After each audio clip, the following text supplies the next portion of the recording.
안녕하십니까. 전종희 목사입니다. 예레미야 9장 7절로 16절의 말씀을 오늘 7월 25일 화요일 매일 성경 말씀 묵상으로 함께 하겠습니다. 같이 읽겠습니다. 그러므로 만군의 여호와께서 이와 같이 말씀하시되 보라, 내가 내 딸 백성을 어떻게 처치할꼬 그들을 녹이고 연단하리라. 그들의 혀는 죽이는 화살이라. 거짓을 말하며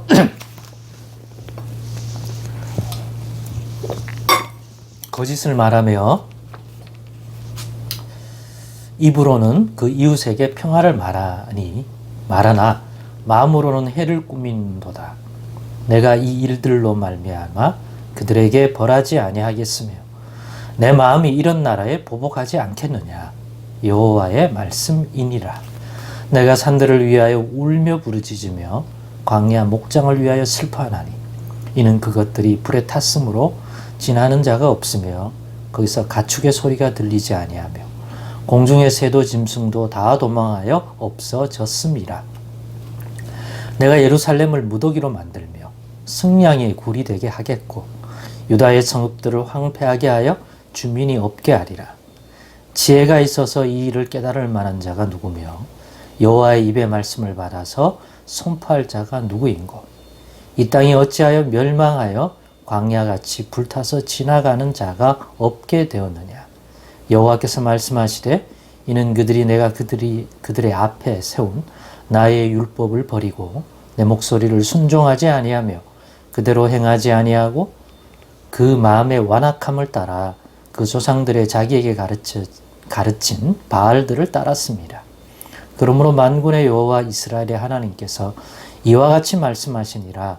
보라, 내가 그들 곧 이 백성에게 쑥을 먹이며 독한 물을 마시게 하고 그들과 그들의 조상이 알지 못하던 여러 나라 가운데에 그들을 흩어버리고 진멸되기까지 그 뒤로 칼을 보내리라 하셨느니라. 아멘. 네, 오늘은 어떻게 처치할꼬 녹이고 연단하리라. 어떻게 처치할꼬 녹이고 연단하리라라는 제목으로 묵상 나눔을 갖겠습니다. 오늘 본문은 7절로 이렇게 시작합니다. 그러므로 만군의 여호와께서 이와 같이 말씀하시되 보라, 내가 내 딸 백성을 어떻게 처치할꼬 그들을 녹이고 연단하리라. 내 딸 백성, 예루살렘과 유다, 남유다를 얘기합니다. 예레미야 선지자가 사역하던 그 하나님의 백성들을 이야기하는 내 딸 백성을 어떻게 하면 좋을까? 그들을 녹이고 연단하리라. 왜요? 녹이고 왜 연단하겠대요? 처치할 거라고 반문하면서 그들을 녹이고 연단할 것이다. 무슨 의미입니까? 녹이다는 말은 녹아 없어지게 할 것이라는 어떤 심판의 의미를 함축하는 것 같습니다. 그러니까 녹아 없어질 정도로 그렇게 그 녹는다는 것은 그들의 원래 가지고 있던 그 형태가 사라지는 거 아닙니까? 그죠? 그 정도로 철저하게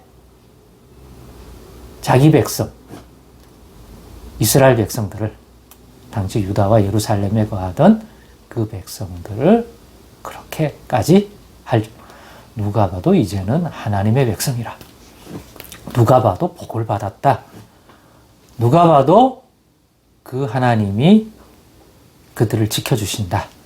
라고 할 수 있는 것을 볼 수 없는, 녹아내려버리는, 철저히 그렇게 심판하고 낮추겠다 하는 의미로 저는 이해하고 싶습니다. 연단하리라는 말은 뭡니까? 그와 같이 녹인 다음에 연단하리라는 것은 그것을 통해 자신들이나 주변에서 볼 때는 그냥 없어진 자 같고 녹아서 사라진 것 같이 보이지만 하나님은 사람들 눈에는 그렇게 보이지만 하나님은 그것을 그 백성을 연단하는 것이 되게 할 것이다. 하나님은 그렇게 하실 수 있죠. 죽은 자를 살릴 수 있는 것처럼. 우리는 죽으면 끝나는 거지만 하나님은 죽음에 던져 놓아도 그것을 통하여 하나님은 새로운 것을 할 수 있는 분입니다. 유일한 분이시죠. 예. 우리의 능력과 경험치 속에는 그런 상황이 되면 우리는 불가능하다고 생각하죠. 예. 회복이라는 것을 꿈꿀 수가 없는 거죠. 왜? 그걸 할 수 있는 능력이나 어떤 것을 우리가 가지고 있지도 않고 그런 환경도 아니라고 생각하니까.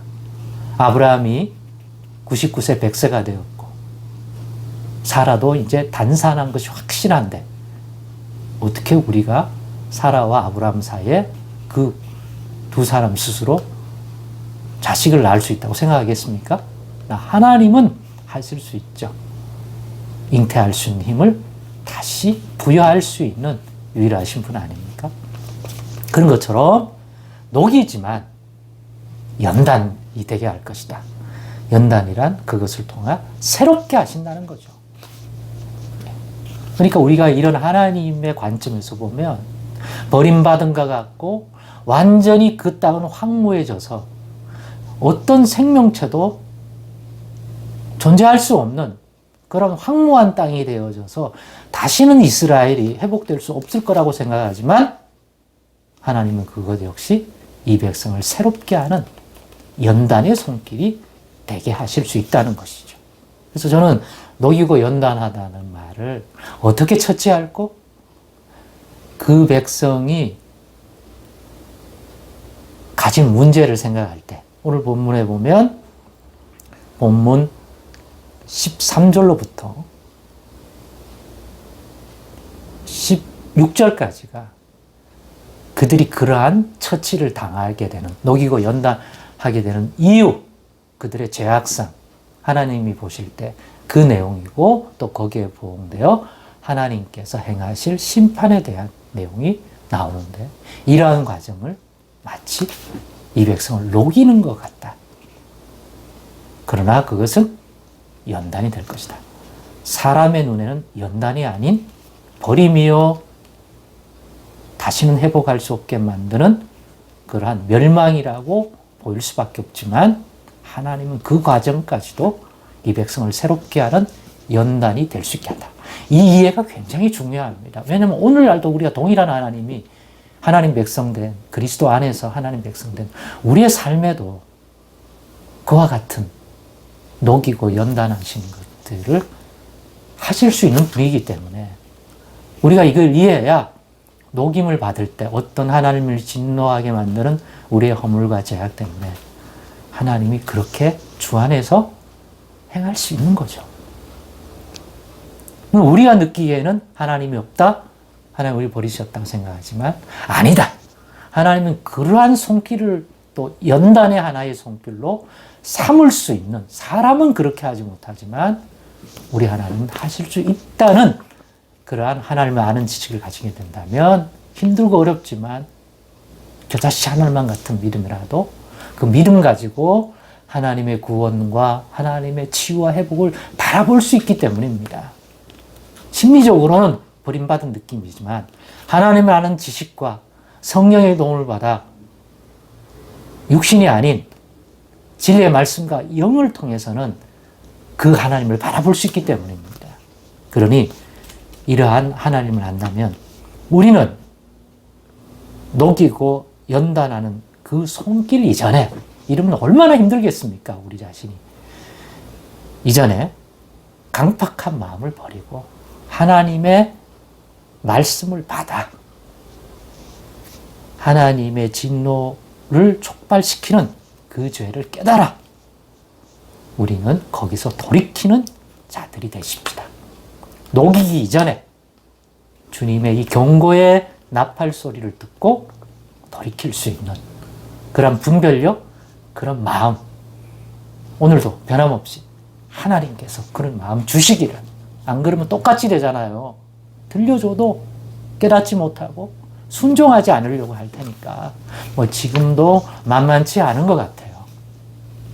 그렇게 성경을 통해서 반복적으로 얘기해도 결국 마음이 받을 수 없는 심령 상태라면 같은 유사한 길을 가게 될 수 있다는 거죠. 그러니 우리는 언제나 성령의 감동 감화, 은혜의 손길로 우리 마음이 하나님이 주시는 이 말씀에 대하여 내 육신적으로 좋아하든지 그렇지 않든지 그걸 뒤로하고 성령 안에서 진리 안에서 받아서 깨달아 주의 뜻 안에 순종할 수 있는 그런 믿음 가진 또 삶을 되기를 원하고 그런 믿음 오늘도 부어주시기를 늘 깨어 구하기를 힘쓰는 저와 여러분 되기를 원합니다. 기도하겠습니다. 하나님 감사합니다.